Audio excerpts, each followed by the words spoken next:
This week, a lecture about disability in early America. Professor Laurel Daen of North Carolina University discusses how disability was defined after the American Revolution. People with intellectual as well as physical incapacities, actually as well, were all placed under guardianship, and not all of them, but some were placed under guardianship if their family members or other community members requested it. So this act is from North Carolina in 1836. Those described as lunatics or idiots were assigned legal guardians who managed their legal, political, financial affairs. More on how federal laws impacted disabled people after this. So hi, everybody. Welcome to Disability in American History and Culture. It's great to see you all and hope you had great spring breaks. So our plan for the day, we're going to start with a review. I assume that you haven't spent your spring break thinking about our class. So this is designed to just get you back on track. To think about some of the most important themes and ideas that we've discussed in our class so far. Then I'll lecture on the topic for today's class, which is disability in the early United States. We will talk about how disability was defined in the years after the American Revolution, how ableism shaped early national law, and how some disabled people pushed back and fought for greater access and equality. Okay, so for our review, our class began by thinking really complexly about the meaning and experience of disability. So we discussed two primary models for conceptualizing disability. The first was the medical model of disability, and this is probably the most common understanding of disability in America today. In this model, disability is viewed as an individual problem. Right? So if someone has an impairment, say a limb difference, a visual limitation, this is seen as their disability. In the logic of the medical model, disabilities are probably problems that need to be fixed, primarily by Western medicine. So the goal of the medical model is to fix the individual, right? To fix the individual's impairment in order to fix or eradicate disability. The social model of disability stands in stark contrast to the medical model. It was developed by disabled people, disability rights activists, and it suggests instead that society disables people. People with impairments are disabled by the fact that they are excluded from full participation in mainstream society, right? That they experience these physical, political, social, attitudinal barriers to equality. So according to the social model, the negative effects of these socially constructed limitations far outweighs the negative effects of any physical, intellectual impairment. As a result, the social model is focused on fixing ableism, fixing prejudice and discrimination in society, not fixing disabled people. So from this beginning, we went on to critique both the medical and social models. We decided that the medical model was pretty problematic in the blame and the stigma that it placed on individuals, the ways that it viewed disability as an individual problem. We thought the social model was a lot better, but that there were still some drawbacks.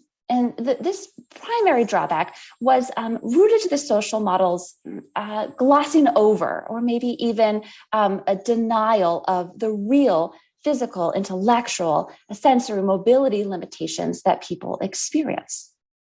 Many of you pointed out that not all disabilities can be alleviated through social change. Others of you argued that some disabled people want to have their bodies fixed, right? They want to have their pain alleviated, and this is okay.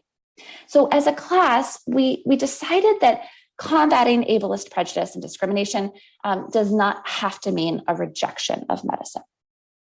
So many of us in our class settled on Tobin Sieber's theory of complex embodiment as maybe the perfect median between the medical and social models of disability.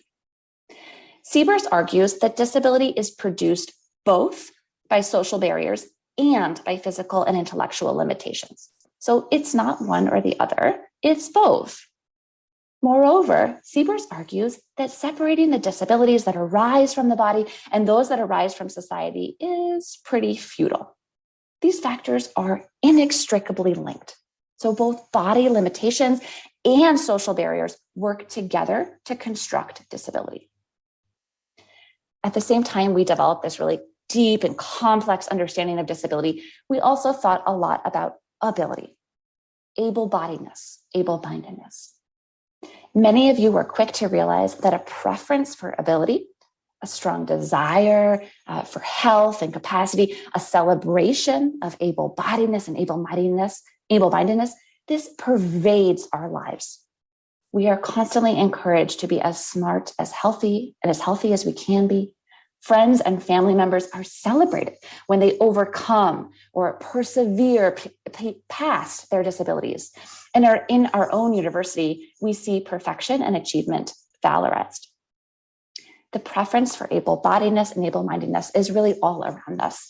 But in our class, we attempted to question this desire, right? We worked to think in new ways, reading works by authors who claim disability as a positive identity and really a valuable way of living in the world.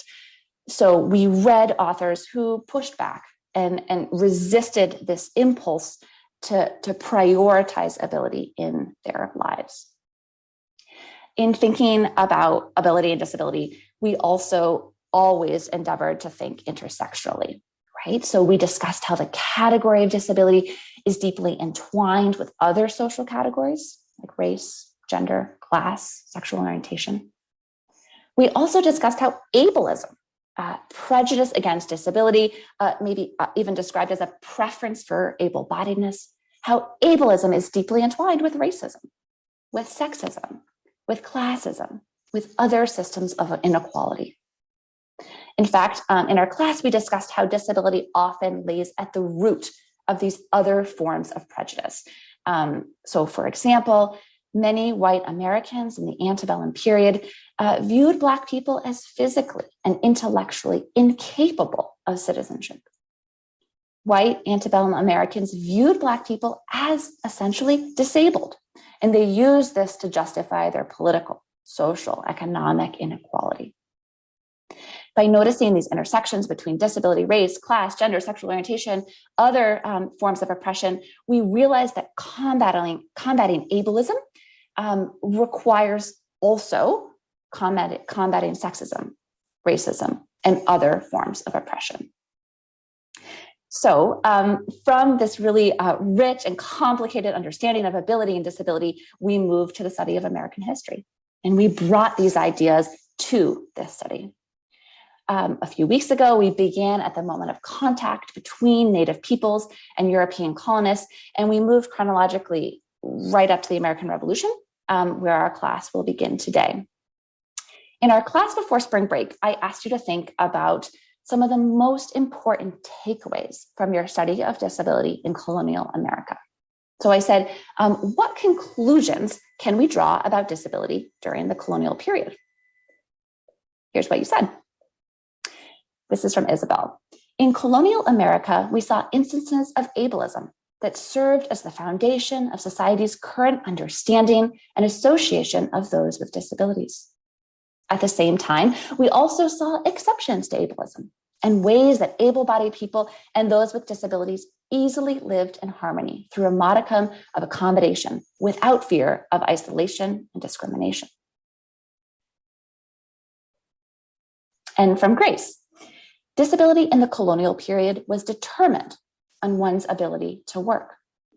Physical differences alone didn't make someone disabled, as the often dangerous colonial lifestyle meant that work accidents or illness left most people impaired at some point in their lives. So long as someone was able to provide for themselves, they weren't disabled. Okay, so today we are going to move on to talk about disability in the early United States. As you well know, on July 4th, 1776, 13 American colonies ratified the Declaration of Independence, officially severing their political ties to Great Britain. By that point, military battles were already underway. So the first shots of the Revolutionary War were fired in Lexington and Concord in April 1775. The Battle of Bunker Hill, a Patriot victory, was fought a few months later. So in the Declaration of Independence, Thomas Jefferson wrote the famous words, "We hold these truths to be self-evident, that all men are created equal, that they are endowed by their Creator with certain unalienable rights, that among these are life, liberty, and the pursuit of happiness." In our class today, we're going to think about how this original and most fundamental statement of rights came true for disabled Americans in the decades after the Revolution. So were disabled people able to access these basic ideals of freedom and equality? Were they able to reap the promises of life, liberty, and the pursuit of happiness? And importantly, how did gender, race, and class change the equation? So were some disabled people able to access these rights and not others? We will also, importantly, consider how disabled people faced with legal, political, and social barriers, how they fought back and fought for greater equality and opportunity. Okay, so in my lecture today, I'm going to try to convince you of two main points. These are powerful statements and they are challenging statements. And today I'm going to marshal evidence in their support. So the first statement is this: our nation is rooted in ableism.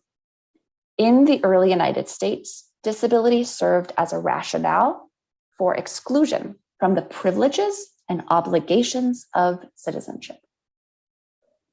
So a reminder, we've talked about a variety of different definitions of ableism in our class, but for our purposes today, ableism is the discrimination of and prejudice against people with disabilities. And I'm going to suggest that this our nation is rooted in this discrimination and prejudice. My second big claim today is that our nation is rooted in disability rights activism. In the early United States, disabled Americans challenged these restrictions and they fought for their rights as citizens. Okay, so let's go on to the first claim here. Let's start with how ableism shaped the founding of our nation. And to demonstrate this, I'd like to focus on early national law. This is a context where we can really clearly see ableism at work. The first thing to know when looking at American law after the Revolution is that it was deeply rooted in the English legal tradition. So the Revolution didn't occasion a wholesale rejection of English common law. Instead, it was only over the course of the early national period that jurists began to emphasize the difference between English and American law, and that they began to use the law in new ways. So we have this English foundation. Let's look first at the legal definition of disability in the early national period. This is the legal definition that Americans inherited from English law. As a comparison today, the legal definition of disability we might look to the ADA, the Americans with Disabilities Act. But what was the legal definition of disability in early America? And here is the clearest one that I have found. And it is from Michael Dalton's The Country Justice, which was first published in 1618. And this, I'm quoting from the 1746 edition. Dalton was an English jurist. And he wrote this text, which was widely circulated in the colonies and then the New Republic. It was probably the most popular legal text in the colonies. And here's what Dalton says. He gives us two definitions of disability. So first, he talks about the person naturally disabled, either in wit or member, as an idiot, lunatic, blind, lame, etc., not being able to work. His second definition is the person casually disabled or maimed in his body as the soldier or laborer, etc., maimed in their lawful callings. Okay, a couple things to notice about these definitions. Maybe the first thing you've noticed is that Dalton is not using words that we consider appropriate anymore, right? He's using words that are offensive today. I will let you know that idiot and lunatic, these two words had particular legal meanings in early America, but really you might have first noticed that the words he's using are derogatory. Second, you might notice that Dalton is identifying a distinction based on when the person's impairment occurred. So he differentiates naturally disabled people, those who have impairments from birth, from what he calls casually disabled people, people who have acquired impairments. This distinction is important for Dalton because it determines how judges and officials apply exemptions based on disability, or apply exclusions or restrictions based on disability. These might be applied intermittently, temporarily, permanently based on an individual's condition. And the third thing you might notice about Dalton's definitions is that what unites naturally and casually disabled people is their inability to work. And Grace, in her statement, already alerted to us to this in the colonial period. But as we discussed, an incapacity for socially expected labor was the most widely used definition of disability in the colonies, and then also in the new republic. So disability in the colonies and the early national period, disabled people were those who had physical and intellectual impairments that compromised their ability to labor in the ways that were expected of them. And you might already be thinking about how this would mean something different, right? The labor that was expected of different types of people, this would have meant different standards, right? So a different standard for a wealthy white man as opposed to a poor white man, a free Black woman as opposed to an enslaved Black woman, right? So labor meant something different based on social, political, economic expectations. Okay, so I think I might pause for a moment for questions. I don't know if anyone wants to put something in the chat if they have any questions so far. I'll wait just a minute or so. Yeah, that's a great question. Meg is asking what Dalton meant by lawful callings.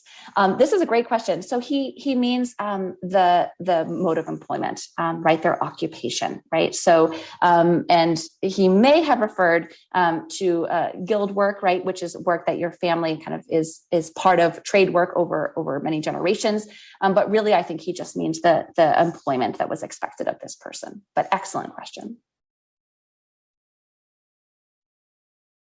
Okay, great. So let's move on and let's bring this definition, Dalton's definitions, to a study of early national law.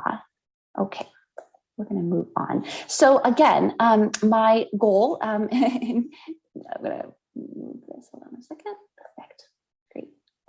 Move my windows, perfect. Okay, remember, one of my goals today is to suggest that disability served as a rationale for exclusion from the privileges and obligations of citizenship, right? So that there's this ableism that is rooted in our early national law. But what do we mean by the privileges and obligations of citizenship? Why do I use those words?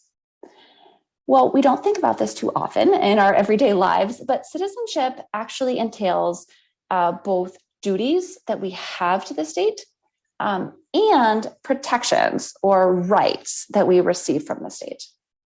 So, for example, our right to trial by jury is linked to our obligation to serve on juries. Our right to enjoy protection in our defense is connected to our obligation to serve in the military or to bear arms in the nation's defense. Citizenship involves both duties or obligations that we owe to the state, as well as rights and privileges that we receive from the state. In the early United States, disabled people were excluded from both. Or maybe more clearly, disability served as a justification for excluding people from both civic duties and rights. Okay, so let's see how this actually worked. Here is an example of an immigration restriction in Delaware in 1797. This act requires, and I'm going to read from it, Any old persons, infants, maimed, lunatic, or any vagabond or vagrant persons who want to settle in the state, they're required to be examined by government officers who are to determine their capacity for labor. If these newcomers are found to be unable to labor, or likely to become unable to labor in the future, right? Likely to come to rely on state assistance, they are ordered to be sent back to where they came from unless they can pay a surety, so a sum of money for their future support. It's important to know that immigration restrictions were not specific to Delaware. So nearly all colonies and then states had similar restrictions. Some of them were established as early as the 17th century. As you think about this exclusion, you might notice the importance of labor here to the distinction of disability and to the distinction of who could settle and who could not. You might also notice how the categories of age, class, and disability are entwined, right? So disabled people were excluded just as were elderly people, poor people, and minors. Okay. Here's a marriage restriction from Massachusetts in 1824. According to this act, courts can, and really should, annul marriages if one of the parties experienced idiocy or insanity at the time of the contract. So intellectual incapacity invalidated a marriage contract, leading to its annulment. Again, Massachusetts is not unique here. Marriage restrictions based on intellectual incapacity date all the way back to Roman law, and they were implemented in early modern England and nearly all American colonies and states. I will also note that there's a long history of marriage restrictions based on physical capacity, capacity for sexual intercourse for both men and women. And these were also enforced in colonial and early national law. Again, it's important to think intersectionally. So this law doesn't mention it, but who else was excluded from marriage in the colonies? Minors, men and women under the age of consent.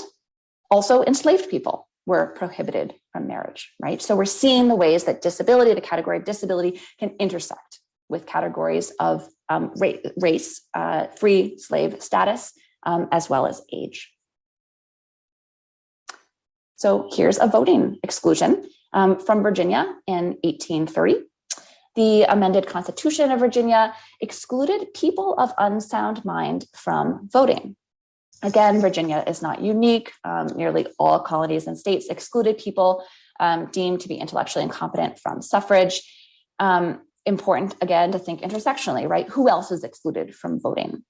In this Constitution, people of unsound mind are listed along with paupers, so poor people who are receiving state aid, as well as soldiers and people convicted of crimes. An unstated exclusion here, the Constitution doesn't mention it, but women also are excluded from the vote, as are Black, Indigenous, and enslaved people, as well as minors, right? So large numbers of people excluded, including those of unsound mind. Again, here is a military exclusion based on disability. And this one is from the Continental Congress in 1776. So colonial and state militias, as well as the Continental Army, excluded disabled people from service. So this order requires recruiting officers to be careful to enlist none but healthy, sound, and able-bodied men and not under 16 years of age.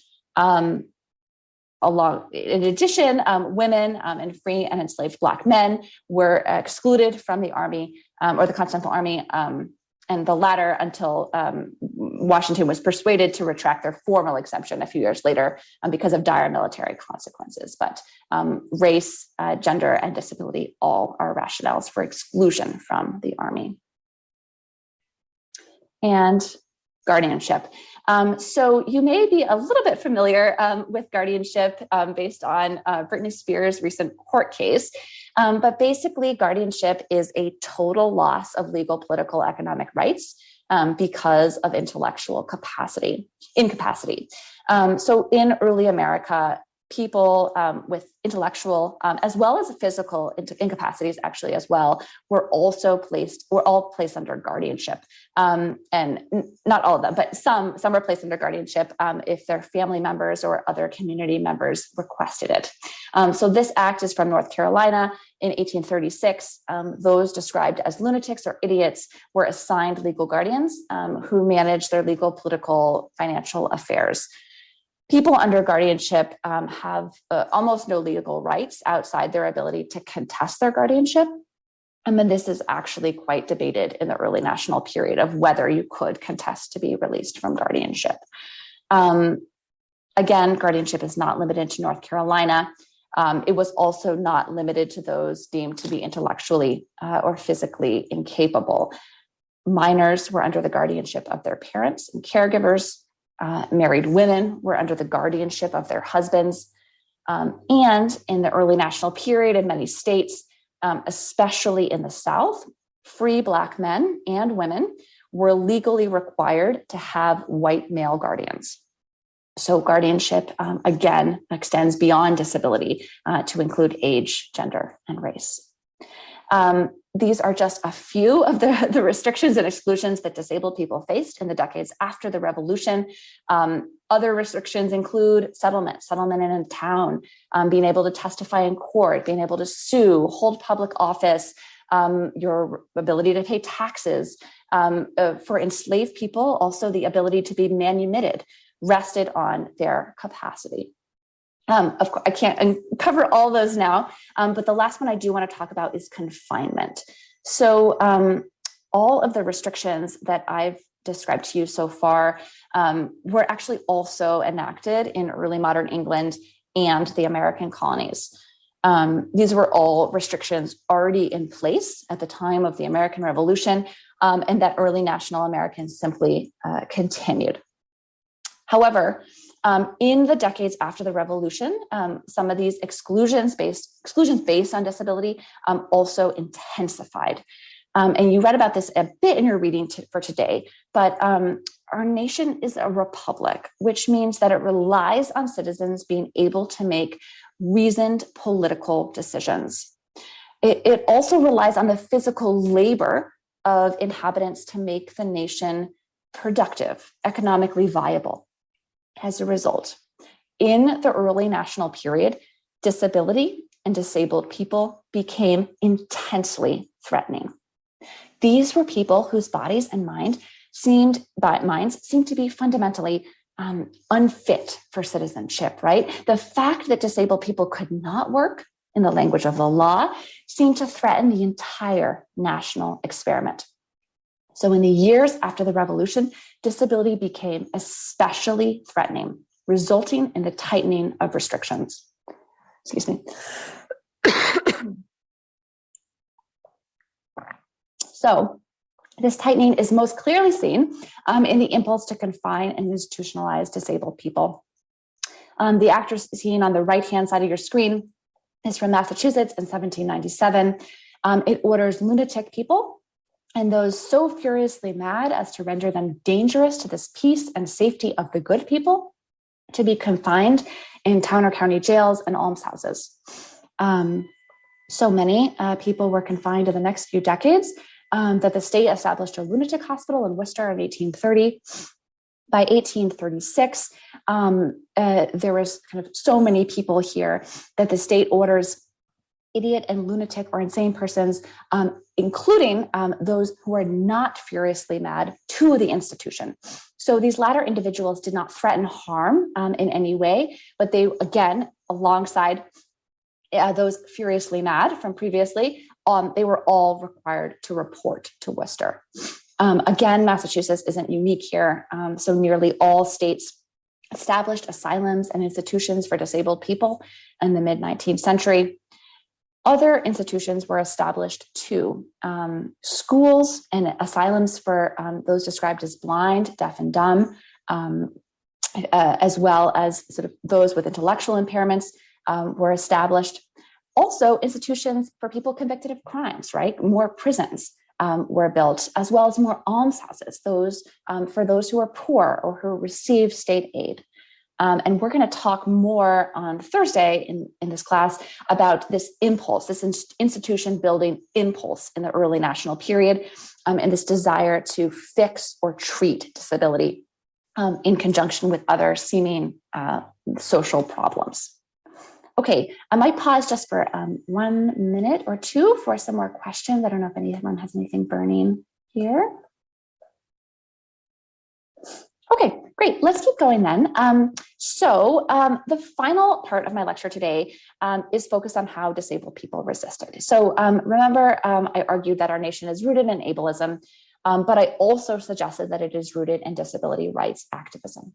And I argued that in the early United States, disabled Americans challenged the restrictions they faced and fought for their rights as citizens. Disabled people fought back against all of the different exclusions that I outlined before and more, right? So they contested immigration, marriage, and voting restrictions. They lied or simply ignored military exclusions, and many physically resisted confinement.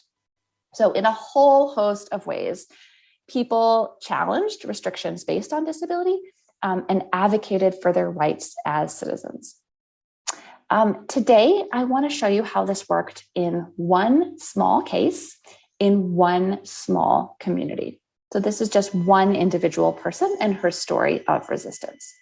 So meet Lydia Hoops. We really don't know too much about her life. We think that she was born in 1785, and we do know that she lived in East Bradford, Pennsylvania.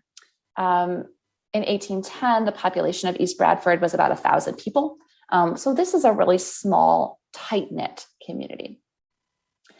In 1814, Abaya Hoops, who is Lydia's brother, moves to place her under guardianship for intellectual incapacity. And you'll see on the screen his petition for her guardianship. And I'm going to read you a bit of what he writes.